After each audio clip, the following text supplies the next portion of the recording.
Okay, go with me here. It's not a perfect analogy, but it's pretty close. So, you talk your friend into buying this awesome apartment in a great condo. He's in the innermost apartment inside the building. Pretty safe, nice area, whatever. Got it. It was pretty expensive, but you talked him into it. So, your buddy has to go out of town for work or, family reason, whatever. And he tells you, hey, you're gonna watch my apartment. Okay, yeah, no problem. Anytime. I made you get this apartment. I will watch it for you every time you got to go out of town. Water the cat, walk the fish, whatever you got to do. I get it. So he goes out of town. So you're hanging out there. It's easier if you just kind of stay there. You're not really living there, but you stay there. And so you're making yourself dinner and you're making yourself spaghetti, right? So you're in the kitchen and you got one of those big old grandma pots that's like burnt from like 60 years ago, and it's all metal, no plastic handles, and you got that thing just rolling boil for noodles because you're trying to make some spaghetti. And to get a big huge pot like that to boil, it's got to be really, really hot for a really long time, so the handles of that pot are really hot. Well, the cat is messing around and he knocks something hot or a candle or something into the trash can, right? So the trash can starts catching on fire. So you're looking at it, and you're looking at the big pot on the stove, full of water.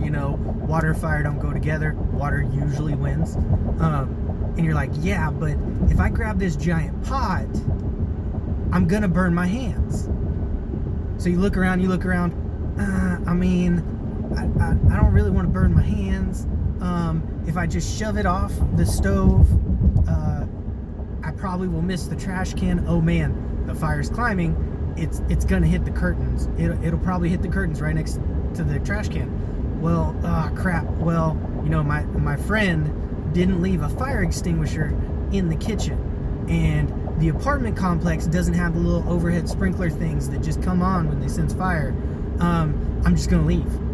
I'm gonna leave. Like, it's the safest thing to do. It's easy, cut and run. Nobody gets hurt, right? I don't die. Not my problem, not my apartment, So then you get out. Fire department comes, evacuates the building, and there's, like 50, 60 other apartments in there. So let's just say double that. You got 120 people madder than all get out at you. And you try to explain to them, look, man, he doesn't have hot pads. My friend does not have hot pads. He didn't leave a fire extinguisher in the kitchen, and the apartment complex, when they built it, didn't have the little sprinklers, overhead sprinklers in the kitchen. It's all their fault. And they're like, dude, you had a giant pot of water. Yeah, it would have sucked. All you had to do was dump the water. And he's like, yeah, but then I would have burnt my hands, and then I would have had to go to the hospital, and I would have had to drive myself because I can't afford the health care for an ambulance, and you can't drive with no hands. Those are the excuses Biden is making right now for what's happening in Afghanistan. No, it's not. It's not a perfect situation. I get that. I've been there. It's not. There's no great way to do it.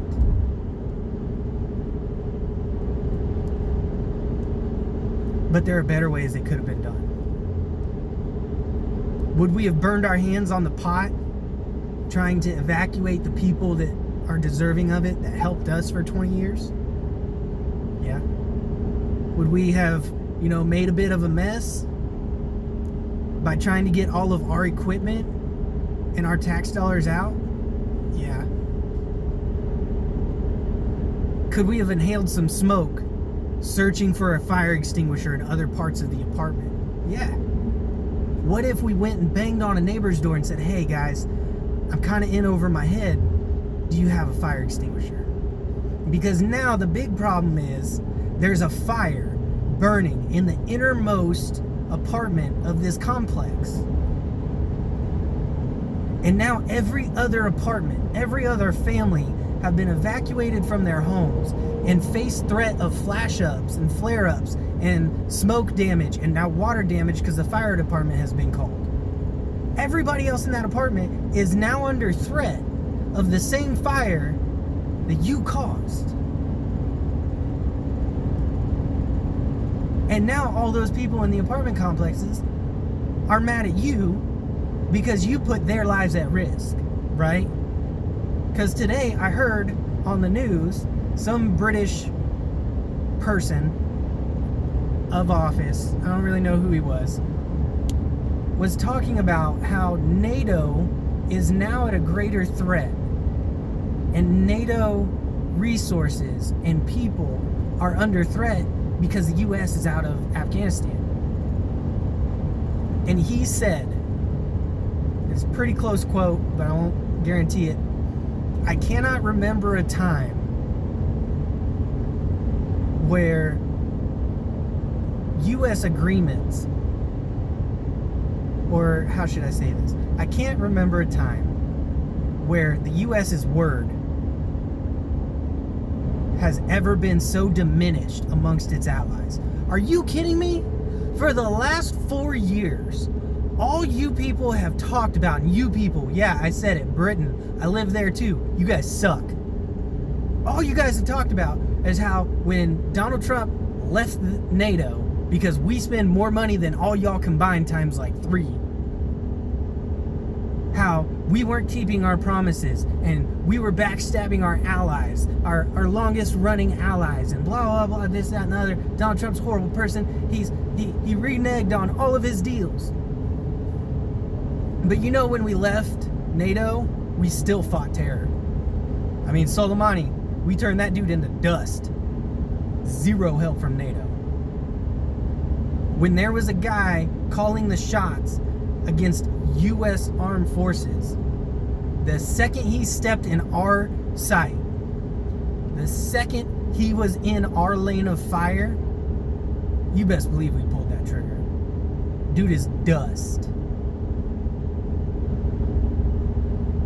But all of a sudden, now that you're a threat, NATO, all you NATO nations, now that you're a threat, you feel betrayed.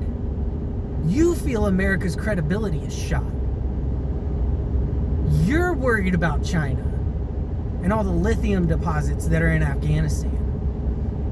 You're scared that Russia and China are backing the Taliban, or at least talking with them. You're worried about it. Why? Because the U.S. isn't there. And you're questioning our superpower.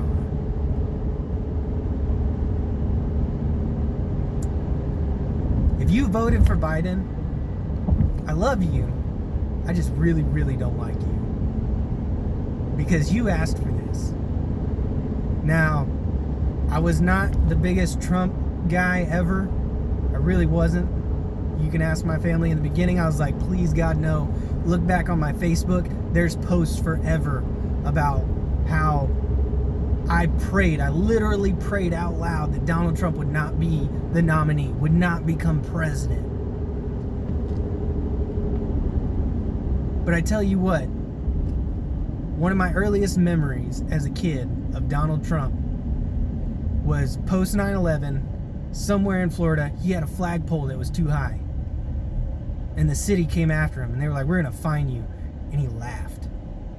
His American flag was too big. He laughed. And then when the state of Florida came down on him, you know what he did? He hired contractors, earth movers, to come out. And the land where his flagpole was planted, he had them drop it down in elevation so he could meet the above sea level requirement, but still have the same size pole and the same size flag.